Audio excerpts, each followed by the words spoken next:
ژنەکە بەخێر بێەوە. چۆنی بە قوربان باشی؟ لاش پرزەی کۆش برزنی خۆیز نەبووە. وەڵی شتێکی وا نەبوو بەس چێ ماڵی هۆگری برات؟ هۆگر کو بوو باش بوون؟ سڵاوی دەگەیاندی. عەلەینا عەلەیکە سەلام. بەس موشکلەیەک ڕووی داوە. خێر؟ هۆگریە خوای کوێر بەم زەرەری کردووە. باشە لۆ زەرەری کردیە؟ هەموو ئەشیاکانی ئەکسپایر بووە. ئاخر ئەمن پێم گۆ ئیشی خۆت عیبی نییە لۆ دەستکاری ئیشی خۆی دەکە ئەو کوڕە. هیچی بکە فەقیرە گەورەیەک نییە نەسیحەتێکی کە ڕێیەکی بۆ پیشاندا پشتی نییە داماوە بۆی ئاوای لێ دێ.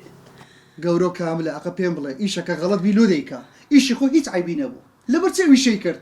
تازەوە ئیشەکە ڕووی داوە. باش ئێستا چ دەکا؟ داماوە هەڕەشەی کوشتنی لێ دەکەن.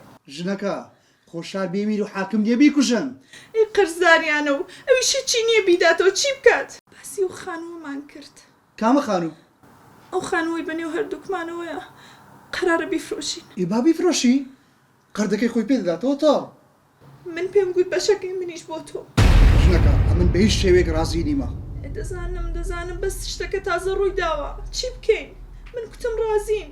حاشای لێ بکە. حاشای چی بۆ خاتری خوا منەرۆ برایم هەیە. پێت دەڵێم حاشای لێ بکە. تو خوایاسین وامەکە منەرۆ برایم هەیە. ژنەکە پێت دەڵێم حاشای لێ بکە. یان ئەمن یان برایەکە.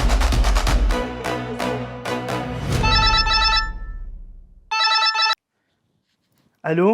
ئەرێ کاچی من تەمسیلمان جوان بوو ها؟ کورە وەڵی یوسف یەک تەمسیلتان کرد بە خۆت و ڕەوفی هەر شتی وام نەدیت بوو. ئەی پارەکەمان کەی دەدەیتێ؟ وەڵا دەتاندەمێ ڕاوەستە کاکەوە جارە خوشکم گوتی پرسەچ بە مێردەکەم دەکەم با پرسەچ پێ بکە ئەو کات خەبەرت دەدەمەوە باشە؟ کاکە گیان تۆ گوتی شەکە تەواو بە یەکە و دەوەڕەقەتان دەدەمێ. کاکە دەڕاوەستە باخانەکە بفرۆشرێ بەس یەکی دەوەڕەقەتان نادەمێ بەخوای یەکی 5 وەڕەقەتان دەدەمێ. کاکە تۆ هات بە ئێمە گوتووە گەرنا بەخۆی بە هەموو خەڵگرم تۆ فێر لە خوشی خۆت کردووە. هەر ئەوە مابوو یوسف دەیەوی شەشم لەگەر ناکەی کورە یوسف ئاگادار بە ئەو مۆزوع یەک کەس بیزانتەوە بە قورعانە عەزیم یعنی هەموو شتێک لە بینیمە خەلاص دەبی. یەکە و دەوەڕەقەمان بدەی و باسی ناکەین. نانە تاو دەی دەتان نادەمێ سەر و هەفتان دەدەمێ. دەیاڵە بابت بینین؟ دەیڵە یاڵە باشە. دەیاڵە خواحافیز. دەیڵە یاڵە حیاتە خواحافیز خوا ئاگادارتان بی.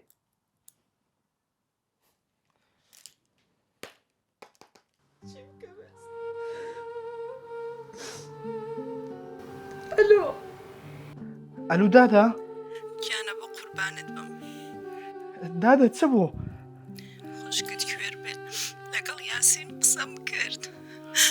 خوا نەکات چ بووە خێر؟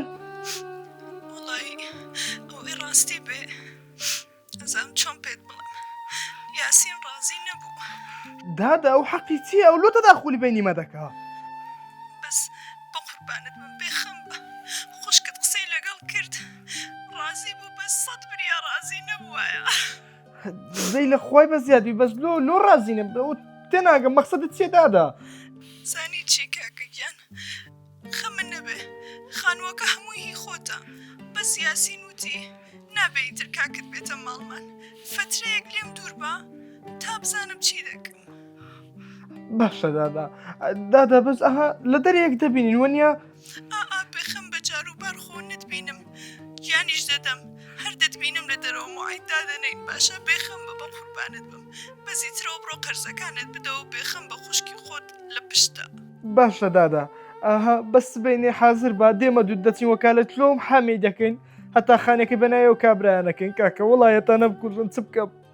باشە بە قوربان باشە بە قوربان هەزار دانە ماڵیەوە بە قوربانی تۆ بێ من حازرم دێم لەگەڵت بەس یاسین با نەزانێ باشە بۆ خۆم تەلەفۆنت بۆ دەکەم.